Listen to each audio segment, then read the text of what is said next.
Yeah, I'm happy to be joining everybody from Morton. I've presented to the city council once upon a time outside of Papa Bear's also, so I know that the Wi-Fi connection here is strong. I am here to talk about the comprehensive plan. I've been asked to say a little bit about myself. Yes, I was born in the hospital that was torn down recently. Um, it's been interesting to see, how things have transitioned in that regard. Both of my children, Eleanor and Lucille, were born in the hospital in Silverdale.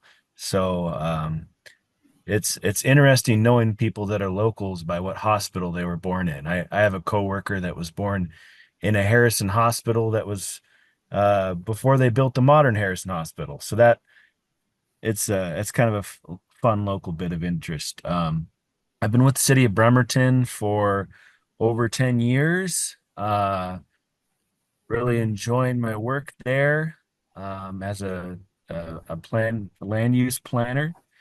And we've been working on the comprehensive plan for going on about 2 years now. So it's been a bit of a slog and we're getting through it right now. We have our draft environmental impact statement was just published yesterday online. So it's a great period to get public comment. So if you have comments on the comprehensive plan, we'll be taking DEIS comments through December 2nd. With that being said, I'll just launch into some review of comprehensive planning before moving on to kind of interesting bits you might be want to consider. Just so we're all starting on the same page, I've given this introductory speech probably 100 times, and it's good to make sure that people are all on the same page on what a comprehensive plan even is. So we're required to plan out 20 years to make sure that the city of Bremerton can absorb forecasted population and job numbers. So it's the comp plan is like a 20-year development plan for the city. What do we need to get ready for these forecasted populations and jobs? So we look at everything from housing to the environment, transportation, city services like wastewater, drinking water, storm water, a lot of waters, and more. And our local comprehensive plan isn't just about uh, what we're planning for here locally. We also have to meet requirements from the state of Washington. The Growth Management Act outlines what's required to be included in our comprehensive plan, and the Department of Commerce works with us to make sure that our local plan is in compliance with the state. We also have to comply with our regional planning body, the Puget Sound Regional Council, which is composed of King, Snohomish, Pierce, and Kitsap counties. And they put out a document called Vision 2050 that has a number of goals and policies that our comp plan also needs to meet. Lastly, the Kitsap Regional Coordinating Council puts out a document called the County-Wide Planning Policies that every jurisdiction in Kitsap County needs to also conform to. So while we are working locally on local circumstances, we also need to make sure that we complying with every level of jurisdictional authority above us. Our population is supposed to grow 46% by 2044. So there's a housing shortage now. Our population is supposed to, approach a 50% increase by 2044. So housing is going to continue to be an issue um, in the future, and nearly a 32% job increase from 2020 numbers also. So what are we doing to get ready for that and to address the problems that we have already? We have a growth strategy. There's a video online that provides a more detailed look at our growth strategy. But if you look at this page here, anything that you see that has some color to it are areas where we're proposing a development regulation increase. Now that could be height, that could be density. Um, but generally, we're proposing to make the most changes in downtown Bremerton. Another feature on this map are the black dashed circles, and those represent either a quarter mile or a half-mile arc from a high-capacity transit station. So Kitsap Transit is planning high-capacity transit buses, which essentially means you'll be able to catch a bus every 15 minutes from the route at the marina in downtown Bremerton to Silverdale. And these are the areas where they're anticipating those stations to be. The other areas are medium density residential, where we're proposing a height increase from 35 feet to 45 feet. Uh, High density residential, where currently you can get a conditional use permit to build a 60-foot tall bed and breakfast. But we're proposing to raise that height limit to 65 feet. That would be permitted outright. The general commercial zone, which currently has a height limit of 45 feet, we're recommending that go to 65. The Bay Vista sub area plan, where there's one zone that would benefit from allowing mixed uses so they could have some residential there as well. Currently, it's strictly a commercial zone, and like I said, downtown Bremerton experiencing the most proposed change. So you'll see here two maps of the downtown sub area plan. The one on the left is the existing plan. And there is a lot of variation in this small geographic area. The maximum height in this zone can vary from 35 feet to 60 feet to 45 feet to 60 feet again. And in some areas, having a market-driven height, meaning you can build as high as you have dollars. With the updated plan, we're proposing to simplify this zoning by aggregating several zones into one larger mixed use zone that doesn't have a maximum density and that can build to an 80-foot height limit. So why downtown? The bulk of our population forecast increase is proposed to be absorbed by downtown. And there's a plethora of reasons why that is proposed. One of those being that we are recognized by the Puget Sound Regional Council as downtown being a regional center, meaning that we have a regional obligation to absorb future population in downtown Bremerton per the Puget Sound Regional Council. This is also reflected by the KRCC adopted countywide planning policies that downtown should be an area to absorb growth. It's also part of our joint compatibility transportation plan. So the city and the Navy did a transportation plan where they're trying to figure out between our jurisdictions how we can improve traffic in the city of Bremerton and for the Navy and for the city. And one of the recommendations that came out of that study is that we increase development standards downtown so more people can live downtown and potentially walk to work at Naval Base Kitsap. Consistency with other centers. We have other areas in the city that are also identified for growth and have been for a long time. And in those centers, generally, there is an 80-foot height limit and no maximum density. We believe that the downtown would at least be consistent with those other areas that have been identified to absorb growth. Existing infrastructure. So there is a lot of resources downtown. Kitsap Transit ferries and buses, Washington State ferries, the county's largest employer within walking distance, lovely park up there at Evergreen Park. And it becomes a bit of an equity issue on how many people are able to access all of those resources. And if we are artificially limiting the density in downtown, then we are limiting the number of people that can access those resources. In that future Kitsap Transit, high capacity transit.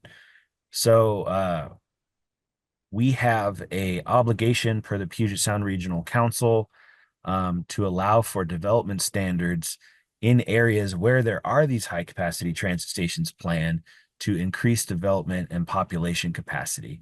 So we're also trying to be in conformance with high capacity transit planning.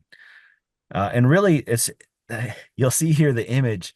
There's a walking map of downtown where it shows the 5 minute walk and the 10 minute walk from downtown Bremerton to Naval Base Kitsap. Um, so you're able to have like a 10 minute walk to get to our largest employer, the Kitsap Transit Ferries and Buses and Washington State Ferries. So once again, just having that infrastructure be available to the most people. There was a question about how to stay in contact and up to date with plans proposed for the comprehensive plan.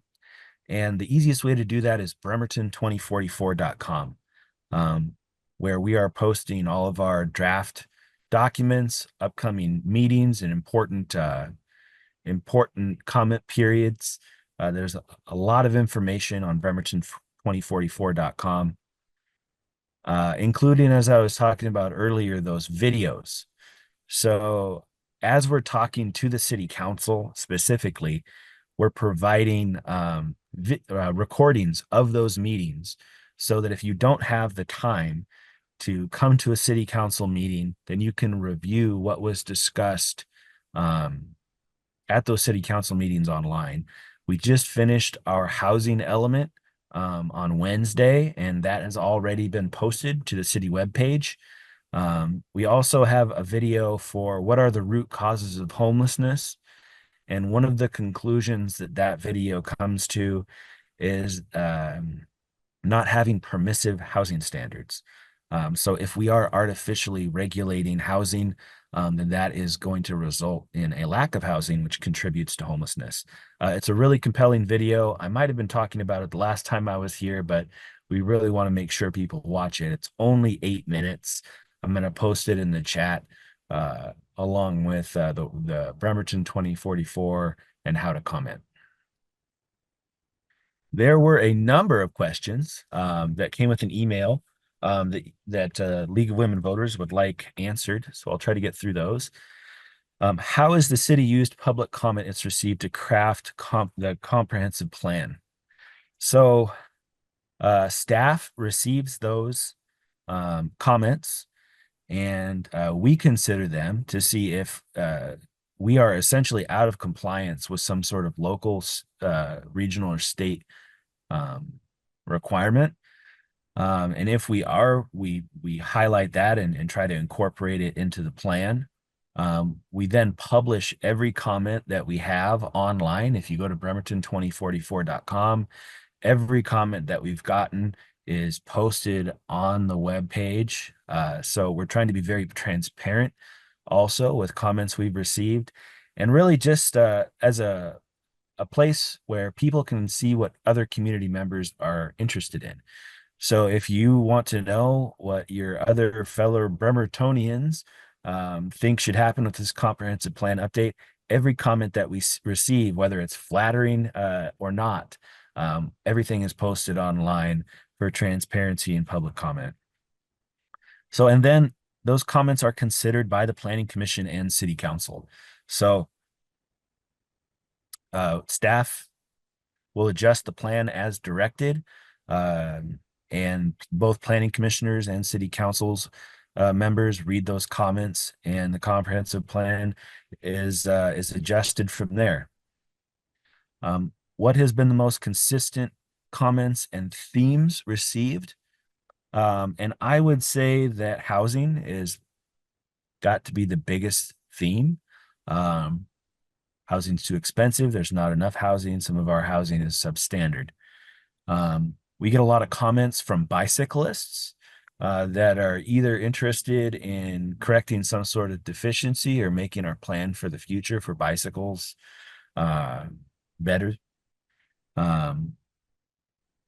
Also sidewalks. We have a lot of comments about where sidewalks or other capital facilities should be located. People wanting sidewalks repaired, wanting new sidewalks in their neighborhoods, or there's some sort of capital project that they'd like the city to consider. Parking has been a really big issue. Some proponents of parking would like additional parking. A lot of other commenters would like less parking. Required minimum parking standards contribute to the cost of housing and the ability to construct housing. So there has been a push locally, particularly with the downtown sub-area plan, uh, where with the new downtown sub-area, there is no minimum parking standards that are required for vehicles. Um, that's been the preliminary recommendation of the Planning Commission, and that will move on to the City Council to consider in the future. But there's a shift in the thinking of whether parking should be required and what are the costs of parking. While it may be convenient to have additional parking, there seems to be more of a crisis for housing now and how to promote additional housing. Empty storefronts have been an ongoing concern also, with the proposal to increase development standards downtown. We hope that a larger population downtown will lead to more commercial success also, as services are needed to support those populations. What opportunities are there to continue to participate in the process, and how will citizens better engage with this process in the future? So like I said, visit bremerton2044.com. The draft environmental impact statement is a great opportunity to comment, and accordingly, we sent out a postcard to every resident and business in the city of Bremerton. I think it was well over 21,000 postcards that went out on Friday. So if you have not been inundated with postcards directing you to bremerton2044.com to comment on the DEIS, you soon will be. So look for those postcards. But bremerton2044.com, we have ongoing planning commission meetings that are held the third Monday of every month, and city council meetings that are ongoing, focused on the comp plan also. Opportunities to comment in each one of those meetings. 5 biggest updates happening with the comprehensive plan and noticeable changes in the city. The largest change that's proposed are the development standards for downtown Bremerton. Next would be updates to transportation. We're getting a lot of public comment and engagement on our proposed transportation plans. So people really wanting enhanced bicycle and pedestrian facilities, engaging with our public works department on how what that looks like in the comprehensive plan. And planning for high capacity transit. So it's not a service that is funded for Kitsap Transit, but we still need to incorporate it in our comprehensive plan. But that requires making sure that the streets that go from the downtown Marina transit station up to Silverdale are planned in such a way where you could have a high capacity transit bus easily go in and out from one destination to another. That'd be a large change. I just mentioned parking, kind of the idea of how much parking should be required by the government and how much of that should be provided by the marketplace, and ideas on that potentially shifting. And allowed uses. So in the low density residential zone and medium density residential zone, we are proposing to allow for multifamily housing, so an apartment building. It would still be the same density. There's no increase in density, but that is an allowed housing type that's proposed. This isn't revolutionary. Kitsap County already allows for multifamily housing in all of the urban growth areas surrounding the city of Bremerton. So the city of Bremerton would be becoming as urban as the areas that we are supposed to annex one day. And that being said, not permitting multifamily housing is another artificial way that local governments can decrease the amount of available housing stock. What do we have here? What provisions are there for affordable housing, and does the comprehensive plan have any provisions for addressing homelessness? So once again, step number one is allowing a variety of housing types in all residential areas in the city of Bremerton, particularly if those are surrounded by resources like downtown Bremerton. Um, if you are interested in, once again, viewing that video, The Root Causes of Homelessness, one of the main recommendations at the end is to relax standards around housing, to allow housing to be built, and that in areas that have an abundance of housing, rental prices stabilize and the amount of homelessness isn't as prevalent when housing is available. It seems like overly intuitive, but it's a place that the city of Bremerton has some work to do. As far as what's currently being done for homelessness and housing, the city does have a rental assistance and home repair program. The city does contribute to large capital projects like Pendleton Place over on Kitsap Way, which is a 72 unit permanent supportive housing structure. We also contributed to the Evergreen Bright Start building over on Warren Avenue. That's run by the Bremerton Housing Authority. It's a 30-unit apartment complex for homeless youth. So as you are aging out of the foster system or you are a homeless youth, the Bremerton Housing Authority has a brand new structure on Warren for that housing. And the city has already allocated $1.3 million to a potential emergency shelter. That would be, there's a partnership between the Bremerton Housing Authority, Kitsap Mental Health, Kitsap Community Resources, and St. Vincent de Paul to provide an emergency shelter, and the city of Bremerton has already budgeted to contribute to that effort. What do we have here? What will happen at the Harrison Hospital site? So the hospital that I was born in is gone. It has been razed. I think that they're still doing some earthwork out there, but we watched as like window by window, the last building was torn down. And there aren't plans at this time for that site. CHI, who owns the property, has it up for sale. So the city will engage with whoever the eventual buyer is of that property, but there aren't any plans at this time. What will happen at the Babel site?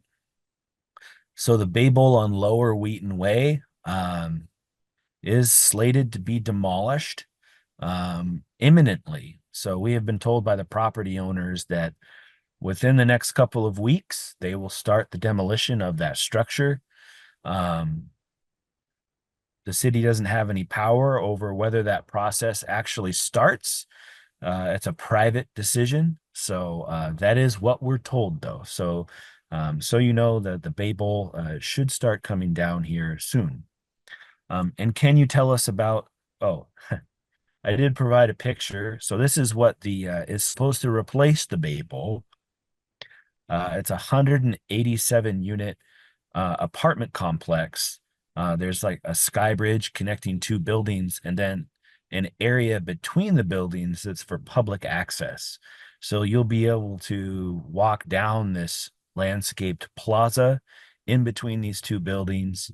Well, they'll have like a plaza at the end where you can look at the water. It's too much of a slope there to get down to the water, but it'll be a public viewing area. And what's happening downtown with the Tim Ryan building? So this was in the Kitsap Sun. They are expecting 300 employees at this building. It'll be the first time since it was constructed that the building will be fully occupied. So it's good to see that when people make investments in the city of Bremerton, eventually they will pan out. That being said, what are we doing to prepare? I think it'll be a real shot in the arm for the economy downtown to have those additional workers, but you might not be able to tell. But this building actually has two levels of structured parking inside. One level of parking is accessible from 6th Street, and the other level you can access from the alley. So, as far as what the city's doing to prepare, the city has the infrastructure for these workers to come into the city of Bremerton, and the building itself plans for parking. I know that there's some mixed feelings on parking nowadays, but if there's any anxiety about where people are going to park, there is a parking structure internal to this building. A year ago presentation, I think you quoted a study. It was like several studies, but one was from Harvard, and it said if you had 10% vacancy, you didn't really have a great deal of that it solved some of the big homelessness problems because of the capacity. Am I And I misquoting? believe that that's in this video. Yeah. So Yeah. it's a book from Greg Colburn, who provides this short 8-minute video, and he's an assistant professor at the University of Washington, and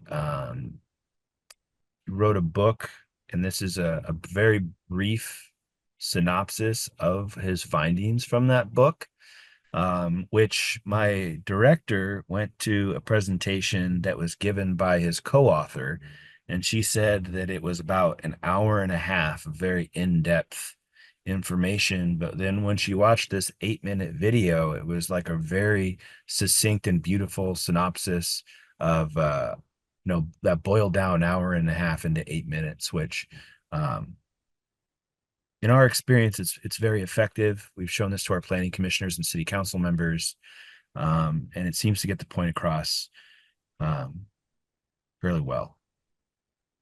Where they do talk about vacancy rates, and where there are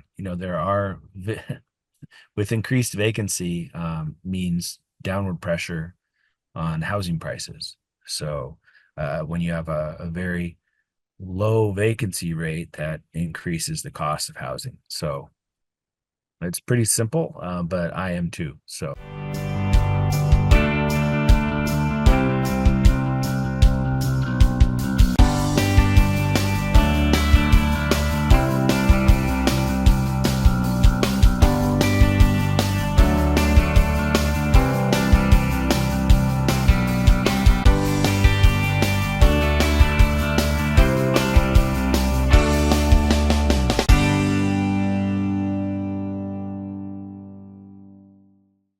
How's the process go now?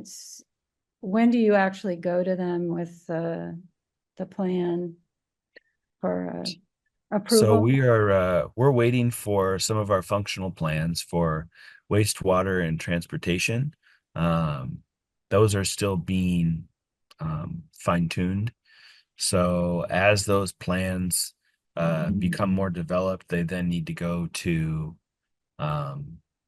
through the public review process. So it could take a bit.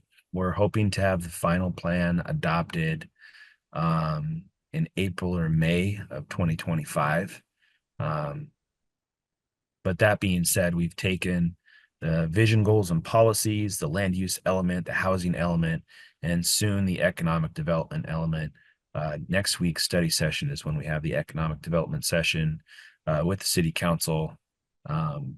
This Monday, we have a planning commission meeting where we're going to be talking about advertising and DEIS, and also ways that we can enhance our permitting process. One of the goals, of the Growth Management Act is to have efficient permitting processes. Financing kind of comes in waves for these large housing projects. So we've had building permits approved for 100+ unit apartment complexes that have never been constructed because people can't get financing. And when they can is based off of whatever the market happens to be doing that day. So that's a little dramatic maybe, but so we need to have permitting processes that can respond, that if somebody submits a permit, you need to be able to get it out in a timely way while financing for those projects is available. Because if somebody's bogged down in the permitting process, it affects their financing potentially. So we'll be talking to the Planning Commission on Monday about ways to improve the permitting process, which we have an adopted code for. So Jeff Coughlin presented at one of the meetings a plan for an apartment complex off of Evergreen Park. There's I think a vacant lot there or something. It did that. I mean, there was a whole artist rendition of what it would look like. And did that get bogged down in permitting, or is that still, do you know? that's a really great example of how financing availability affects a project. That project has been in the works since I think 2007, 2008. And we had building permit approved and issued for that structure. They couldn't get financing for it. Mm. So they completely redesigned their entire project to move from two buildings to one building and add one additional story, if I'm remembering correctly, in the hopes of getting financing. And to this point, they don't include us in those private conversations about whether our project is financed or not. But we are heading toward a decision on their building permit. We have some additional items that we need from them. But no, I wouldn't say that they're necessarily bogged down in the permitting process because we've approved their building permit several times. But it's been a matter of getting financing, which has really been a contributing factor there. I'm happy to be invited to talk about the comprehensive plan. It is really a rare opportunity. We don't update these except for every 10 years. So now is the time. And if I have to be here on my mother's birthday party in Morton in the street, I'm happy to do that. Thank you for the opportunity. So has she cut her cake yet? I got some candles and also I found this at the store. Can you see these Oh, little yeah. Debbie Little birthday Debbie. cakes? Oh, she's gonna love it. I know. Well, your mother is very fortunate to have such a wonderful son. So. With all these confectionery treats, yeah. I know. All right. Well, enjoy your party with your family, and thank you again. Thanks so much. Bye. Thanks, folks.